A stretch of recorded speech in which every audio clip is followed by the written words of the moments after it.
विकसित भारत संकल्प यात्रा जिस तरह से पूरे देश में चल रही है और हरियाणा में भी चल रही है, तो आज हमारे गांव चिरहाड़ा में ये विकसित भारत यात्रा पहुंची है।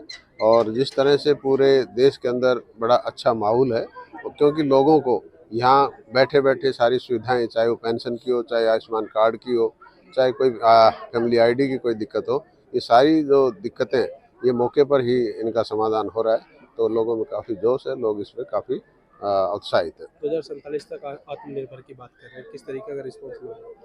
देखो, जिस तरह से देश आगे बढ़ रहा है माननीय नरेंद्र भाई मोदी जी के नेतृत्व में, और मुझे पूरा विश्वास है कि पूरे देश के लोग जो देश के प्रधानमंत्री जो बात कहते हैं उन पर अमल भी करते हैं, तो निश्चित तौर पर हम 2047 तक एक विकसित राष्ट्र बनेंगे। अच्छा, 22 तारीख को राम मंदिर का शिलान्यास होने वाला है, उद्घाटन हो रहा है, तो उसके अंदर जो बीजेपी कांग्रेस है वो ये कह रही है कि राजनीतिकरण कहीं ना कहीं किया जा रहा है इसका। नहीं, देखो, राम मंदिर और रामलला हमारे जो लोगों की आस्था है, हिंदू लोगों की आस्था है, और इसमें कोई राजनीति नहीं। और कांग्रेस वाले भी मंदिर जाएंगे और उन्होंने भी काम भी जाएंगे, तो ये इसमें कोई राजनीति नहीं, हमारे धर्म से जुड़ी हुई आस्था है। राज्यसभा सांसद दीपेंद्र हुड्डा आज खुला चैलेंज कर रहे हैं कि भारतीय जनता पार्टी डरी हुई है, लोकसभा और विधानसभा चुनाव एक साथ कराएं, आप कैसे देखते हैं? देखो, ये तो चुनाव आयोग को तय करना है कि चुनाव साथ करवाने कि नहीं करवाने, लेकिन भारतीय जनता पार्टी एक संगठनात्मक पार्टी है और ये 24 घंटे फील्ड में रहते हैं हमारे कार्यकर्ता, और हम पूरी तरह तैयार रहते हैं, कभी भी चुनाव करवाएं उसके लिए हम तैयार हैं। कांग्रेस पार्टी दावा कर रही है कि सरकार बनाएगी 2024 में। देखो, कोई भी पार्टी हो, चाहे कितने ही छोटी हो, कितने कमज़ोर हो, सब लोग यही कहते हैं कि हमारी सरकार बन रही है।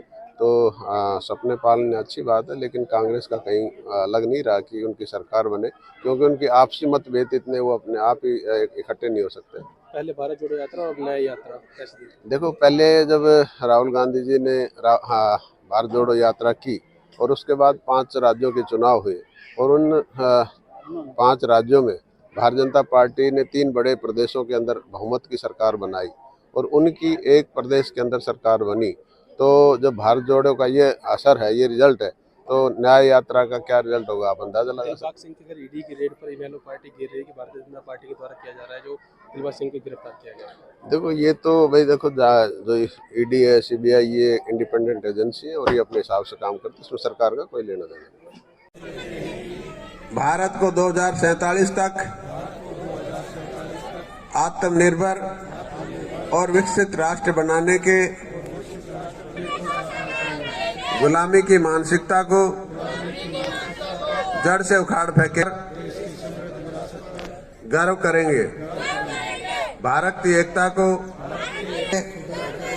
और देश की रक्षा करने वालों का नागरिक होने का कर्तव्य निभाएंगे। धन्यवाद। जय हिंद, जय भारत।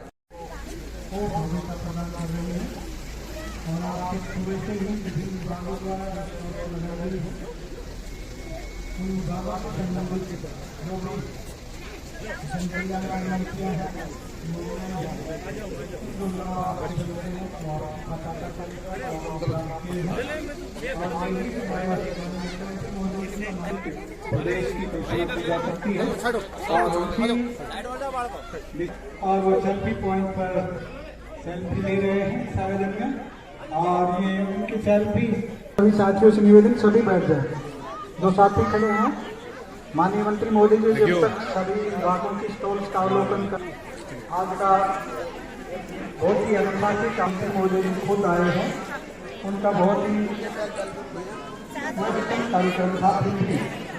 आपके गांव में उन्होंने अपना मुख्य आतिथ्य दिया है और उनकी मंशा थी कि मैं आपके ऐतिहासिक गांव में जाऊं और इस यात्रा का स्वागत करने के साथ साथ काफी हैं माननीय मंत्री मोदी जी चंडीगढ़ की बजाय अधिकतर समय अपने क्षेत्र के लोग आपके अच्छे सुझाव, इस प्रकार से हम क्षेत्र का और उसमें जिले का विकास कर सकते। गारंटी ली है, संकल्प लिया है कि मैं अपने, हमारी जो खून पसीने की गाड़ी कमाई है वो हमारे बच्चों की शिक्षा पर खर्च होगी, और जब अगर हम शिक्षित होंगे तो हमारा राष्ट्र, हमारा सभी का स्वागत है, अभिनंदन है।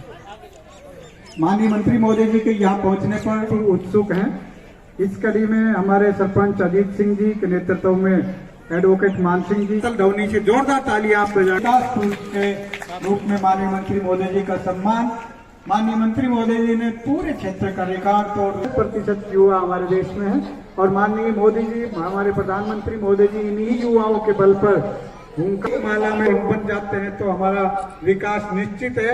यही प्रकल्प यही संकल्प इस माला का उद्देश्य थी और ये भविष्य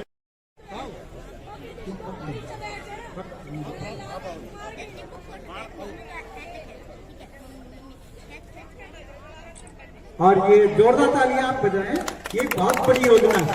हमारी माता बहनों को दुआ रही जिनकी आंखें बची रहेंगी, सुंदर जो आंखें हैं, और जब हमारी माताएं बहनें स्वस्थ रहेंगी तो हमारा देश और प्रदेश सबसे ही स्वस्थ होगा और उनकी दुआएं मिलेंगी।